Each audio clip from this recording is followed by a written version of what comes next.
saling menjatuhkan, saling menjelekkan, saling membanggakan. Ada. Nih akhirnya kita akan yang kayak gue nih bakal kecepit di tengah nih. Serius. Iya kan gue pernah bilang tuh, kampret adalah cebong yang tertunda, sama aja. Pokoknya kalau udah ada kandidatnya, udah ada calonnya, udah kayak nabi calonnya, nggak boleh dikritik. Iya. Makanya gue bodo amatan dah sama calon mencalon nih. Gue, Bapak Aldo dan Majelis Penderitaan Rakyat bodo amatan sama calon mencalon. Assalamualaikum warahmatullahi wabarakatuh. Welcome back, selamat datang lagi di channel Bapak Aldo bersama gue Bapak Aldo, YouTuber receh yang tetap santuy, tetap bakal sehat, dan jangan lupa ngopi. Bismillahirrahmanirrahim.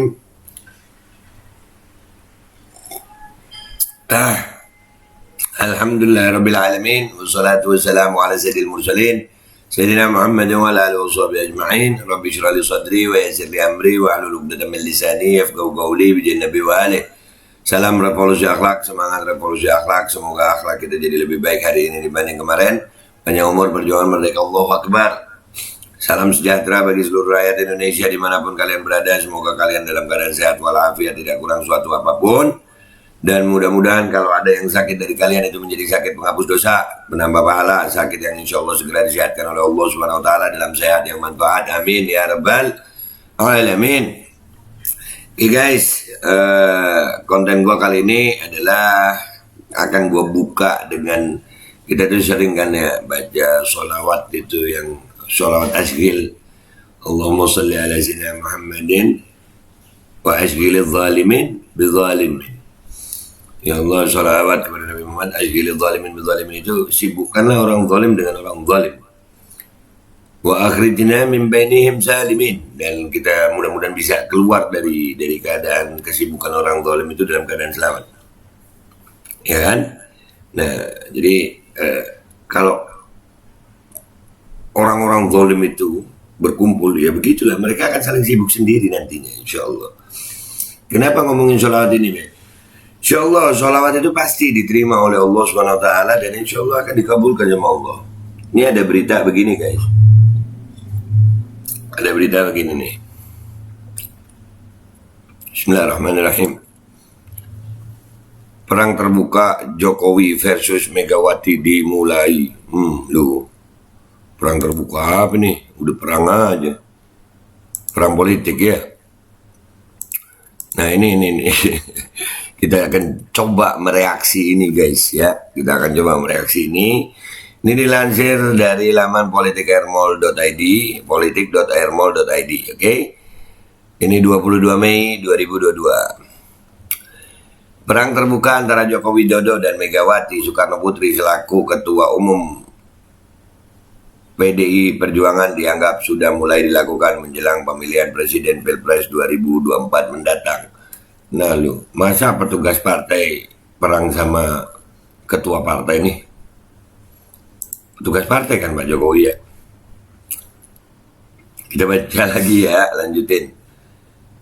Direktur Pusat Riset Politik, Hukum dan Kebijakan Indonesia PRPHKI Saiful Anam mengatakan pernyataan Presiden Jokowi di acara Projo yang menyatakan ojo ke susu dapat dimaknai sebagai perang terbuka kepada kandidat yang mulai digaungkan oleh PDIP. Oh gitu ya, jadi Pak Jokowi merasa mencoba susu nanti dulu ya, itu gitu ya mungkin ya. Ya. Inilah politik guys, nggak ada lawan abadi, nggak ada kawan abadi, makanya hati-hati sama pendapat politik. Apalagi mau deket 2024 ini, wah masing-masing calon udah dah saling menjatuhkan, saling menjelekkan, saling membanggakan. Ada. Nih akhirnya kita akan yang kayak gue nih bakal kecepit di tengah nih. Serius. Iya kan gue pernah bilang tuh, kampret adalah cebong yang tertunda, sama aja. Pokoknya kalau udah ada kandidatnya, udah ada calonnya, udah kayak nabi calonnya, nggak boleh dikritik. Iya. Makanya gue bodo amatan dah sama calon mencalon nih. Gue, Bapak Aldo dan Majelis Penderitaan Rakyat bodo amatan sama calon mencalon. Dapat dimaknai perang terbuka kepada kandidat yang mulai digaungkan oleh PDIP, yakni Puan Maharani. Ganjar yang tidak diundang pada saat pertemuan-pertemuan yang digelar oleh PDIP, namun justru diundang dan hadir dalam acara Projo, ujar Saiful kepada kantor berita Politik Ermol Minggu 22 Mei. Oh, jadi Ganjar nggak diundang situ, tapi diundang Pak Jokowi. Ya, bingung nggak sih lu? Kehadiran Ganjar dalam acara yang juga dihadiri Presiden Jokowi itu menunjukkan bahwa sesungguhnya Ganjar dekat dengan Jokowi. Dan bahkan Jokowi menyatakan secara terbuka bahwa bukan tidak mungkin akan mendukung kandidat yang hadir dalam acara tersebut. Meskipun bisa jadi maksud Jokowi jangan terburu-buru karena mungkin ada kandidat lain yang mesti disingkirkan. Sehingga Jokowi menyatakan jangan terburu-buru, kata Saiful. Tapi kan itu Pak Jokowi ya. Pak Jokowi itu kan kalau menyatakan sesuatu itu kan kita harus apa ya, beneran nggak nih, beneran nggak nih, beneran nggak nih, ya kan? Ini habis ini ada konten tentang Pak Jokowi lagi nih. Ya jadi beneran nggak nih? Ya, kalau Pak Jokowi yang ngomong, jadi memang kalau Pak Jokowi yang ngomong jangan kesusu gitu. Apa yang beliau bilang meroket, tunggu dulu. Apa beliau bilang SMK, tunggu dulu. Apa beliau bilang 11.000 triliun, tunggu dulu. Ya ojo kesusu sudah. Atau kalau gue ya, kalau Pak Jokowi yang ngomong ya gue dengerin, gue liatin, udah. Percaya kagak lah. Gimana?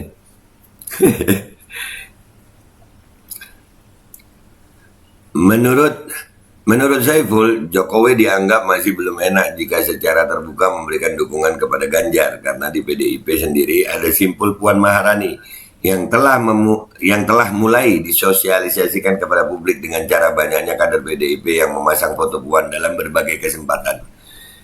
Iya, foto Mbak Puan ini di mana-mana loh. Kepeksa ya kebenekaan, iya kan? Ya, aduh. Saya kira dengan adanya pernyataan Jokowi pada acara Projo merupakan bukti pengakuan Jokowi atau bahkan awal mula Jokowi secara terbuka memberi dukungan kepada Ganjar, pungkas Saiful. Ya, jadi itu guys. Ini apakah perang terbuka untuk copras-capres? Ya, kalau gue pribadi ya, nggak ada. Mau siapapun belum ada. Kita lagi fokus sama gugatan kita di PT UN, Menteri Kesehatan dan Presiden Joko Widodo harus tanggung jawab terhadap dugaan kejahatan kemanusiaan selama pandemi. Itu. Dan untuk capres-capres belum ada yang berani ngomongin masalah mandatori kok. Kita perlu capres yang berani ngomongin keluar dari WHO supaya nggak ada World Pandemic Treaty. Kita maunya begitu, karena percuma juga kalau capresnya ya sama aja mendukung WHO lah, mendukung digitalisasi lah, mendukung smart city lah, nggak mau gue. Nggak. Serem kedaulatan rakyat diserahkan kepada WHO. Ya, gue nggak mau tuh. Mudah-mudahan, jadi kalau mau minta dukungan Majelis Penderitaan Rakyat ya itulah. Ya, dan kita masih fokus di PT UN. Jadi intinya bukan hanya mengakhiri pandemi ini, tapi bertanggung jawab terhadap apa yang terjadi. Ya, karena kalau cuma mengakhiri tapi nggak bertanggung jawab percuma. Ya kan, kita minta ini mudah-mudahan di PT UN bisa tuh. Insya Allah kita perlu turun sama-sama untuk memberikan dukungan kepada PT UN agar bisa memberikan keputusan seadil-adilnya. Oke. Dan ini gue tutup ini ya namanya petugas partai sama ketua partai kita nggak ikut-ikutan, kita baca sholawat aja ya.